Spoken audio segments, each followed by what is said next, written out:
நீங்க சைலண்டா நிறைய படங்கள் வந்து நடிச்சிட்டு இருக்கீங்க. எதுக்கும் நீங்க பெருசா வந்து அடுத்து இந்த படம்லாம் சொல்லிக்கிறது இல்ல. ஆனா சைலண்டா நிறைய படங்கள்ல நடிச்சிட்டு இருக்கீங்க. அண்ட் அடுத்தது அக்யூஸ்லயும் ஒரு முக்கியமான ரோல் ப்ளே பண்ணிருக்கீங்க. இதை பத்தி சில வார்த்தைகள். அனைவருக்கும் வணக்கம். First of all, thank you so much for coming here and supporting us and blessing us. இங்கே நிறைய சீனியர் ப்ரொடியூசர்ஸ், ஆக்டர்ஸ், டெக்னீஷியன்ஸ் எல்லாம் வந்திருக்கீங்க. நீங்கள் எல்லாம் அந்த காலத்தில் தமிழ் சினிமா கொடுத்த கான்ட்ரிபியூஷனால தான் எங்களை மாதிரி ஆளுங்களை இப்போ ஸ்டேஜில் நிற்கிறீங்க. Thank you so much sir. உங்களோட பிளெஸிங்ஸ் இன்னும் எங்களுக்கெல்லாம் நிறைய தேவை.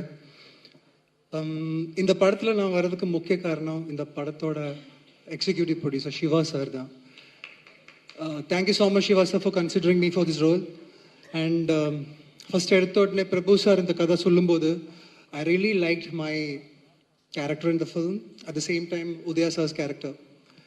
உதயா சாருக்கும் இவருக்கும் கெமிஸ்ட்ரி ஒர்க் ஆகலையோ இல்லையோ, ஆனால் எனக்கும் உதயா சாருக்கும் ஒரு கெமிஸ்ட்ரி ஒர்க் ஆனாதான் இந்த படமே.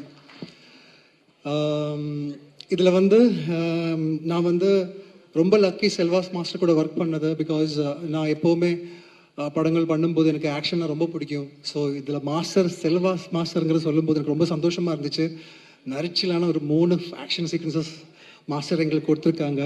அதுதான் அக்யூஸ் படத்தோட ஹைலைட்னு நான் நம்புகிறேன். அப்புறம் இன்னும் அக்யூஸ் படத்தோட ஹைலைட் வந்து நம்ம சாங்ஸ் பிஜிஎம் பண்ண Naren Balakumar. He is going to be one of the greatest music director for south Indian film industry. Mark my words. அப்புறம் Janvika. We don't have that much screen space together. ஆனாலும் ஒரே ஒரு நாள் தான் நானும் ஒரு சீன் நடித்தாங்க. One artist, you such a beautiful artist, wonderful artist. யாரோ ஒருத்தர் சொன்னாங்க த்ரிஷா மாதிரி, அவருக்கெல்லாம் மேலே நீங்கள் போகட்டும்னு நான் ஆசைப்படுறேன். அப்புறம் இது எல்லாத்தையும் விட எங்களோட ப்ரொடியூசர்ஸ், சேது சார், உங்கள் அப்பா பேர் எனக்கு தெரியாது, நான் எடுத்து sorry. Sethu sir, Panneerselvan sir, அப்புறம் மெயினாக உதய் சார். உதய் சாரை பொறுத்த வரைக்கும் எப்படி சொல்கிறது, he's not only my big brother. அவரை பார்த்து நிறைய விஷயங்கள் கற்றுக்கலாம். பிகாஸ் நான் ஒரே ஒரு ரெக்வெஸ்ட் தான் சிவா சார்கிட்ட கேட்டேன். சார், படம் நம்ம பண்ணால் சின்ன பட்ஜெட்டில் நம்ம வந்து எனக்கு தெரில, நீங்கள் இந்த மாதிரி சின்ன பட்ஜெட்லாம் சொல்கிறது எனக்கு கஷ்டமாக இருக்குது. நீங்கள் கொஞ்சம் நல்லா பண்ணுங்களேன், நம்ம ஜெயிச்சிடலாம். ஒரு நல்ல கண்டென்ட் இருந்தால் படம் கண்டிப்பாக ஜெயிக்கும். நீங்கள் வந்து பண்ணுங்கள். கண்டிப்பாக பண்ணுவோம் பிரதர். உதயா பற்றி உங்களுக்கு தெரியாது. அப்போ தான் உதயா சாரை பற்றி நான் நிறைய தெரிய ஆரம்பித்தேன். அதான் அவரோட அப்பாவை பற்றி. கண்டிப்பாக இந்த மாதிரி ஒரு ஃபேமிலியில் வரவங்க எந்த மாதிரி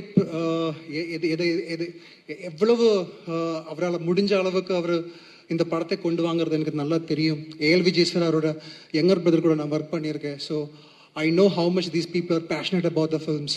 ஸோ நிறைய ஹேர்டில்ஸ் தாண்டி தான் உதயா சார் இந்த படம் இது வரைக்கும் கொண்டு வந்திருக்காங்க. ஸோ நாங்கள் எல்லாரும் கண்டிப்பாக ஜெயிக்குங்கிற நம்பிக்கை எங்களுக்கு இருக்குது. உங்களை எல்லாரையும் சப்போர்ட் அண்ட் பிளெஸிங்ஸ் எங்களுக்கு தேவை. Thank you so much. Thank you so much. Prabhu sir, நான் வந்து அவருக்கு அசிஸ்டன்ட் டைரக்டராக இருந்ததெல்லாம் சொன்னாங்க. சும்மா தான் அவர் தான் எல்லாத்தையும் A to Z வந்து ஃபயராக மார்னிங் டு ஈவினிங் ஒர்க் பண்ணாங்க. ஒரு நாள் மார்னிங் வந்து நின்னா ஈவினிங் போனால் நெக்ஸ்ட் டே அதுக்கு முன்னாடி வந்து நிற்பாங்க. நெருப்பு மாதிரி ஒர்க் பண்ணாங்க பிரபு சார். அவர் சொன்ன மாதிரி ரொம்ப ஃபயராக ஒர்க் பண்ணாங்க.